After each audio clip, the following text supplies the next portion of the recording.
Hello and good morning to everyone. Welcome to your English language live class.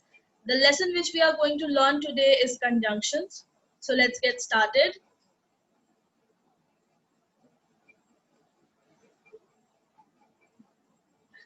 We are going to study about conjunctions. It is you people are very much familiar with it. You have been learning about conjunctions since very smaller classes. Nothing new. All right. So let us quickly have a look at it. So before starting with the explanation, detailed explanation, let us look at the following sentences and try to observe them. The first sentence goes like this.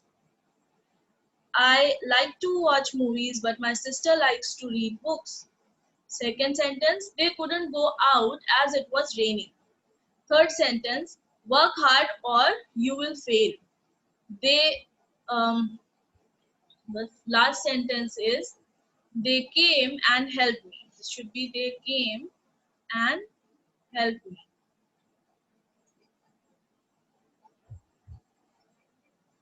Okay. So what do we observe in these sentences? That there are two parts of sentences. Okay. Or there are two parts of sentences which are given, like I like to watch movies. This is one part of sentence, right?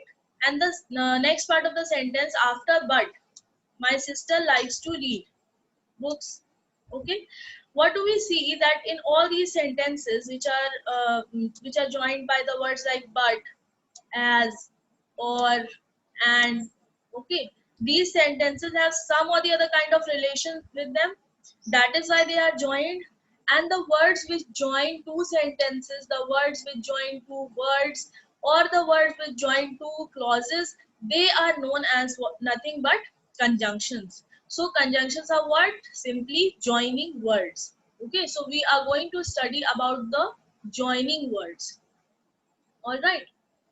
Let us look at the definition of conjunction. A conjunction is a word which is used to join two words, two phrases, or two sentences. All right. They can join two word also. They can join two complete sentences also. They can join two clauses or two phrases also. So they are what? The joining words. See, the conjunctions are of three types, three kinds. One is coordinating conjunction, then subordinating conjunction, and correlative conjunction. So these are three kinds of conjunctions which we are going to study today. First of all, we'll deal with coordinating conjunctions. What are they? Coordinating conjunctions join two independent clauses. Two independent clauses. If you remember, we had studied clauses a few days ago, and there we studied about independent clauses and dependent clauses. Independent clauses were what? They were the main clauses. They are the main clauses. Okay, and what is a main clause?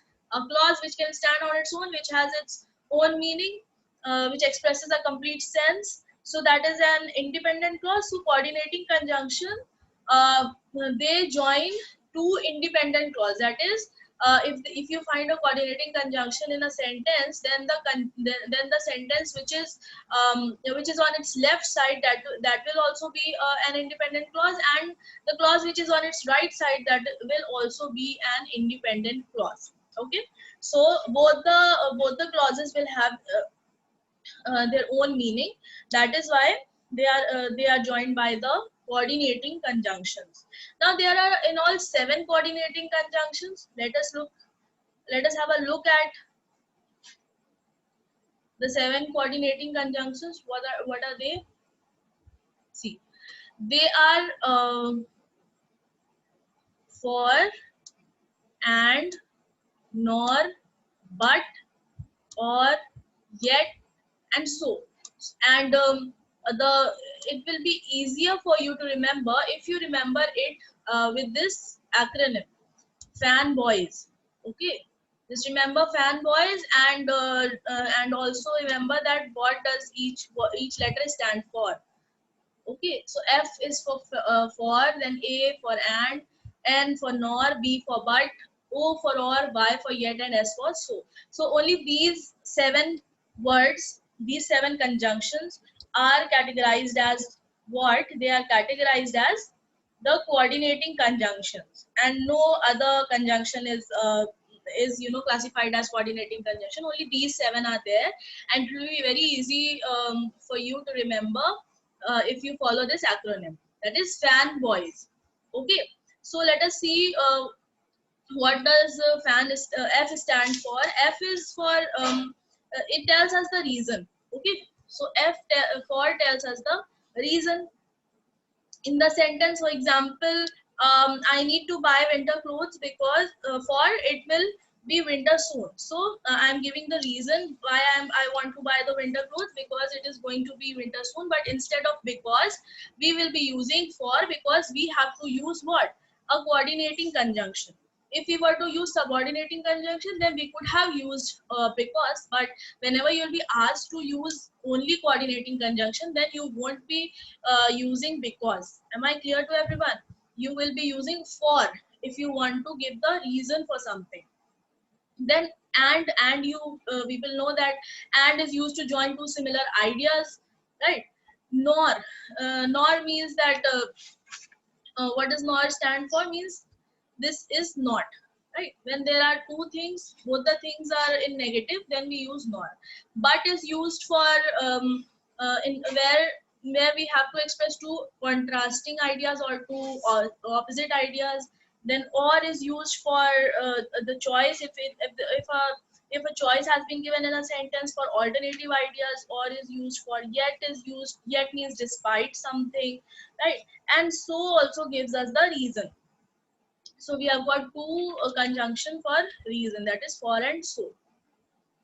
So I hope coordinating conjunctions are clear to you. Only these seven are there. Now we come over to subordinating conjunctions. I explained subordinating conjunctions to you when we were doing clauses. Okay, we also did subordinate clause, which are known as dependent clause, and subordinate clause always begin with a subordinating conjunction. There I explained to you what a subordinating conjunction is. Any conjunction which joins an independent clause with a dependent clause, that is known as subordinating conjunction. Very simple. Coordinating conjunctions, they join sub independent clause to the independent clause. Okay, both the clauses are independent when coordinating conjunction is joining. But when subordinating conjunction is used, it joins an independent clause with a dependent clause. This is the difference. Okay, so now most of the subordinating conjunctions, they are categorized as per their functions. Okay, you should know in order to learn their best use. That is why you should know that where are they used and what do they stand for. That is why for our convenience we divide them as the words which denote time, place, reason, result, purpose, concession, comparison, and condition. Okay, and we'll have a look at each one of them. First in the list is time. So time, it will have those words which denote time, which tell us about the time, which express time, like when, whenever, before, while. Okay, after, since, until, as long as, then the first time, the last time, the next time.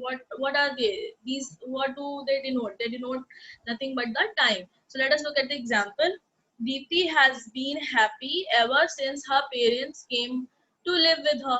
Now, if we were to find out the subordinate clause, we would have picked it out from here.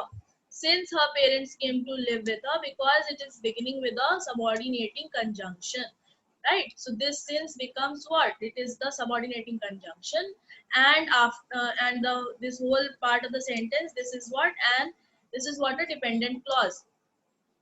Okay, this is a dependent clause, and this is since is the subordinating conjunction, and the rest of the part of the sentence which lies before it, that is the independent clause. Okay, so you can see that the word since, which is a subordinating conjunction, is joining an independent clause with a dependent clause. Okay, Let us look at the second example. The first time I ate that dish, I was surprised by how sweet it was. So the first time is what? It is again a subordinating conjunction, and from here till here is the independent clause, and the rest is the dependent. Sorry, it is the independent clause, that is subordinating clause, and the rest is the independent clause. It is not always necessary that conjunction will come in between these clauses. It can come in the beginning also. Okay, so the conjunction can also come in the beginning. Like in the second and the third example, we have conjunctions which lie in the beginning of the sentence. See, when he came to look for me, I was sleeping. So I was sleeping can stand on its own, right? I was sleeping can stand on its own. So this is what? This is an independent clause. So what will be the dependent clause? The other clause will be the dependent clause, and this is the subordinating conjunction. Okay, much easier to understand now because you have done clauses. Now we come over to the place. Place, the two words, the two conjunctions which denote place are where and wherever. So let us look at the example. Wherever we looked, there was confusion. Okay, so wherever we looked, there was confusion. Then this is the place where I lost my purse. So where did I lose my purse? At this place. So this is the place where I lost my purse. So wherever becomes a conjunction, subordinating conjunction, while in the second one, where becomes the subordinating conjunction. Next, reason. Reason, you people know that it's something which gives the reason, like why the action has been performed. Okay, Renu did sit for the last test since she was out of the town. Okay, so why did she not sit for the test? Because she was out of town. Okay, next is Varun wore several layers of clothing as it was really cold outside. So why Varun wore several layers of clothing? As it was really cold outside. Now if you remember, if you recall the conjunction which we were using in the coordinating type of conjunction, coordinating kind, it was for. Okay, so if we were to replace since over here with for, we can do that very easily. Renu didn't sit for the last test for she was out of the town. Out of town, Varun wore several layers of clothing for it was really cold outside. So when you are asked to use only coordinating conjunction, then you will not use because, since, and as.